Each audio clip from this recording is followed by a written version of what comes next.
Welcome back to the channel, everybody. Don't mind my temporary countertop and sink here, but what we're most importantly going over today is under cabinet lighting.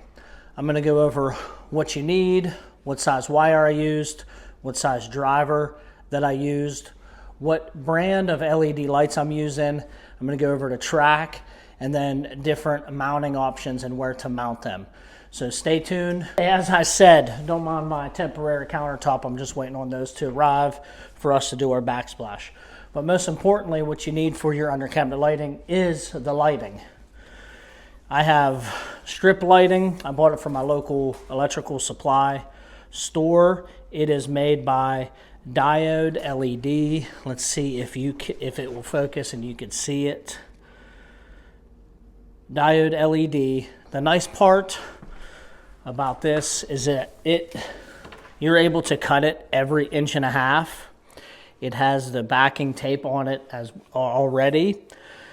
And the important thing is when cutting these is to make sure that you cut right on this line here so you have a connection on each side. Now, to establish the size driver that you need, you're going to have to figure out wattage per foot. I didn't do those calculations. My electrical supply store did, and they gave me what I need. That is also a Diode LED driver. We'll be going downstairs in the basement where I mounted it to show you how I connected that.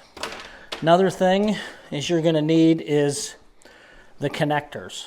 Now these connectors here are also made by the same company, and it has a solid bar going across. I believe you could get something similar on Amazon, but you see this side's kind of boxed in. You would put your wire in there, and this flatter side you would put your tape light in there to either make a continuous run or as I did was that I ran separate runs down to the driver and then put them in the box. So I would need one of these per cabinet that I have. The other thing, most importantly, I'll be right back. Okay, and another question that a lot of people have is, what wire do I use? This is what we used on this. It is 18-2. It's just thermostat wire. It's got 2 wires in it. Real simple. We'll go over that, hooking up the lights, and then the driver downstairs. And of course, you need the track. This is made by the same company that I bought everything from. It comes with clips, but I do like to use the clips and some hot glue because by the time I cut this down, I only have enough clips for a certain amount, but hot glue is one of those tools to utilize, and then also double-sided tape. We're going to go over how I utilized the hot glue for the wires and the track. Now, what comes with the track is a diffuser. It's a diffuser, so it'll spread the light out a little more so it's not concentrated in just one place. Right, another utilization other than under the cabinets, I have it here on the island. Now, I'm laying stone on the front of this, so it's going to make it appear like it's kind of like floating. And then over here, I used them on the toe kicks for this island, which I thought was a cool addition. I just wanted to try it. Customer is pretty cool, so she kind of let me do whatever I wanted for it, and that was my idea, just to give it a try.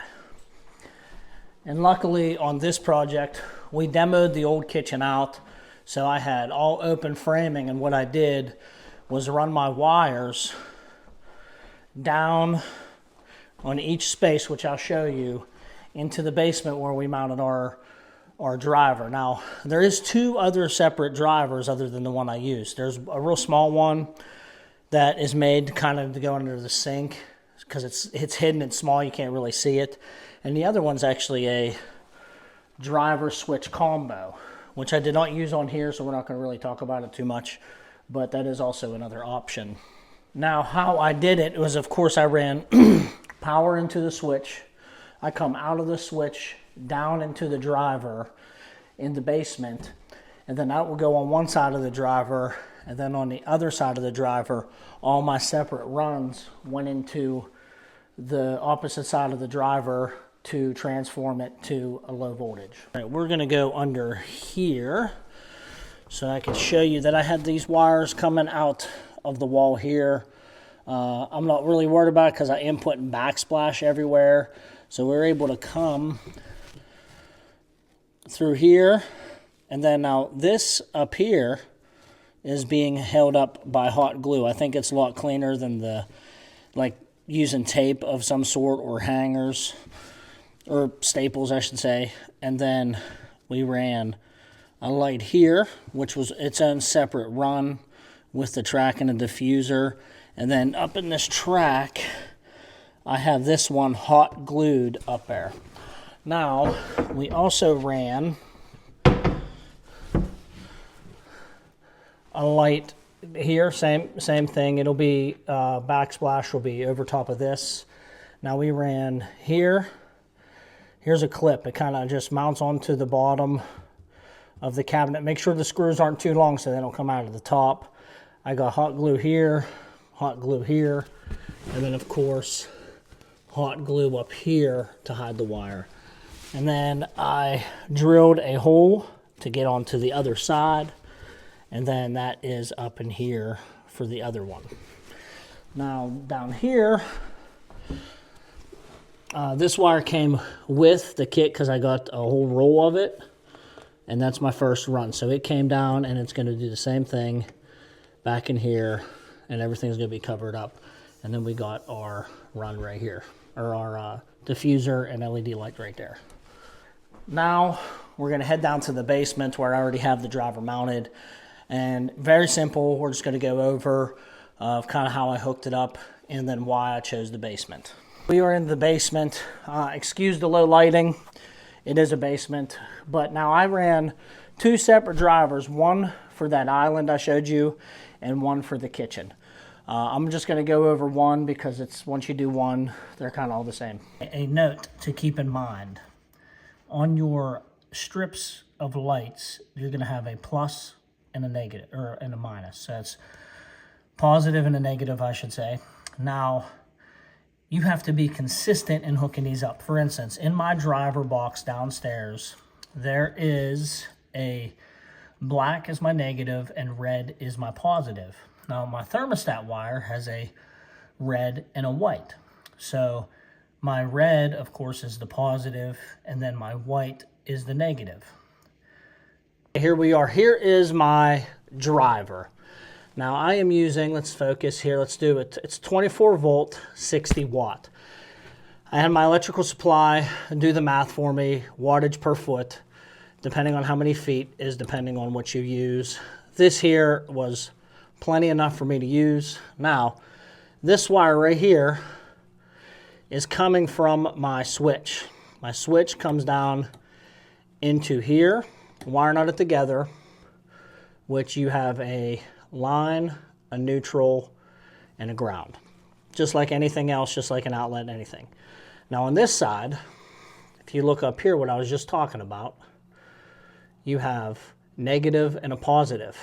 Negatives are black, red is positives. Now my thermostat wire, let's pull these out here.